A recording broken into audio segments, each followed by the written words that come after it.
కొనేసి పోచేయి దాన్ని కరువు కాలంలో దాన్ని వండుకోమనడం దేవుడు. అంత జ్ఞాని, అంత వివేకం కలిగినాడు. ఇక్కడ ఎవరు లేరు, దానికి వ్యవహారుడు దేవుడు. ఇప్పుడు ఎన్ని సంవత్సరాల కంటే కనిపెట్టాడు? ఇంచుమించు 40 సంవత్సరాలు. దేవుడు ఇచ్చిన వాగ్దానం యోసేపు జీవితంలో నెరవేర్చబడడానికి 40 సంవత్సరాలు వచ్చింది. ఆ 40 సంవత్సరాలు బట్టి ఒక బానిసగా ఎదిగినటువంటి వాడు 2వ రాజు. యోసేపు ఎందుకు ప్రేమించాడు దేవుడు? ఆయన మీద ఒక ఉద్దేశం ఉంది. ఏం బెన్యామీని ప్రేమించవచ్చు కదా, యోధాన్ని ప్రేమించవచ్చు కదా, రూబేనుని ప్రేమించవచ్చు కదా, ఏమి ప్రేమించలేదు. ఆయన మాత్రం ప్రేమించాడు. ఆయన ఎలా నలపాలో అలా నలిపించాడు, ఎలా కొట్టాలో నలగొట్టేశాడు. నలగొట్టేసాడు, ఒకేసారి ఉన్నతమైన స్థితికి ఎక్కించాడు దేవుడు. ఇప్పుడు ఆయన కాలం ఏమైంది? అన్నగారులు వచ్చారు, మోసగిల్లారు. సెకండ్ టైం తల్లిదండ్రులు వచ్చారు, మోసగించారు. రాజుగా చేశారు లేదా? అందుకనే వాగ్దానం చేసిన వాడు నమ్మదగిన వాడు. వాగ్దానం చేసిన వాడు నరుడు కాదు, నరుడు కాదు. నేను మహా కష్టకాలంలో భోజనం లేదు. ఆ రోజు కొన్ని వేసే ప్రార్థన చేసుకున్నాను, మందిరం దగ్గర పెట్టుకుని. ఆ రోజు తెల్ల వ్యాన్ దేవుడు చూపించాం. ఏదైనా మన ఆలోచన అలా ఉంటుంది మన సైన్యం. అప్పుడు నేను వచ్చి ఇప్పుడు మళ్ళా వచ్చి ఆ రాత్రి మా పాస్టర్ అంటాడు, నీకు వ్యాన్ ఇస్తున్నాను. పొద్దున్న లేచి మా పాస్టర్ గారు అన్నారు, ఏంటో మనకు వ్యాన్ వస్తుంది.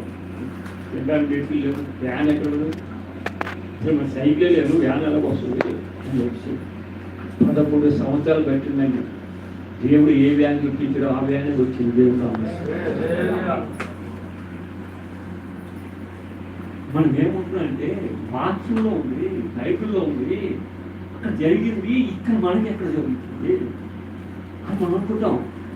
బైబిల్లో ఏముందో ఆ రోజున వాళ్ళకి ఏదైతే చేసాడో దేవుడు ఈ రోజున కూడా మనకి అదే చేస్తున్నాడు దేవుడు.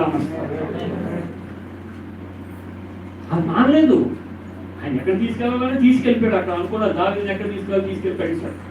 యోసేపుని ఎక్కడ తీసుకెళ్ళిపోయాలి అక్కడ తీసుకెళ్ళి పడేశాడు. సంసోన్ని ఎక్కడ తీసుకుపోయాడు అక్కడ పడేశాడు. ఎవరిని ఎక్కడ పెట్టాలో పెట్టేశాడు. మనల్ని కూడా ఎక్కడ పెట్టాలో అక్కడ పెట్టారని దేవుడు నమస్కారం. మనం ఏం ఆలోచించి వెనక్కి తిరిగిపోవాల్సిన పని లేదు. లేదా చిన్న సంఘం, పెద్ద సంఘం, లేదా 10 మంది ఉన్నారు, ఏమీ వద్దు మనకి. ఏం కావాలి? ఎవరి మాట మీద నిలబడాలి? దేవుని మాట మీద. ఎందుకంటే మనము ఒక విషయం చూడాలంటే మనం పరిస్థితులు చూస్తాం. లోకం మీద జరిగే పరిస్థితులు, సంభవించే పరిస్థితులు చూస్తాం. కానీ మనం పరిస్థితులు చూసినప్పుడు పరిస్థితులు ఎప్పుడు కూడా భూతత్వంలో ఆవగింజ కూడా గుమ్మడిగానే కనబడుతుంది. కానీ మొదలైందంటే పరిస్థితులను నువ్వు చూడకూడదు. ఆ పరిస్థితులను చక్కబెట్టగలిగిన దేవుని వైపు నువ్వు చూడాలి. దేవుని నమస్కారం. మనం ఎప్పుడు కూడా పరిస్థితి రోగం వచ్చింది రోగం వైపే చూస్తాం, డాక్టర్ వైపే చూస్తాం. కానీ దాన్ని స్వస్థపరచగలిగిన దేవుడి వైపు చూడాలి. దేవుని నమస్కారం. దేవుడు కనికరించి కూడా వైద్యం కూడా కుదరదు. నేను అందరూ ఏమన్నానంటే అపోలోకి వెళ్దాం, బ్లడ్ స్టార్కి వెళ్దాం, అక్కడికి వెళ్దాం, ఎక్కడికి వెళ్ళినా దేవుడు వైద్యం చూపిస్తేనే మనకు నయం అవుతుంది. ఇచ్చికే గోల్డ్ మందులు వాడిశారు, కుదిరిందా రోగం? ఎప్పుడు వచ్చింది రోగం? గర్వం వచ్చింది, రోగం వచ్చింది. గోల్డ్ వైద్యులు రాజు వైద్యులు అందరూ వచ్చేసేసి పరిస్థితి చేశారు. రకరకాల టాబ్లెట్లు, రకరకాల బట్టలు, రకరకాల స్కానింగ్లు, గీనింగ్లు అన్నీ ఏం చేశారు, ఏమీ తగ్గలేదు. ఆఖరి అన్నాడు వీళ్ళు బతకలేదు, వీళ్ళు మార్పు రావడం లేదు, తీసేయడం మంచి దొరుకున్నాడు. దేవుడు ఆయన చేసే ఏదో ఒక మాట చెప్తే ఆయన బాక్స్ రైతు తీసుకోమని అన్నాడు. అంతే, బాక్స్ రైతు తీసుకోమన్నాడు.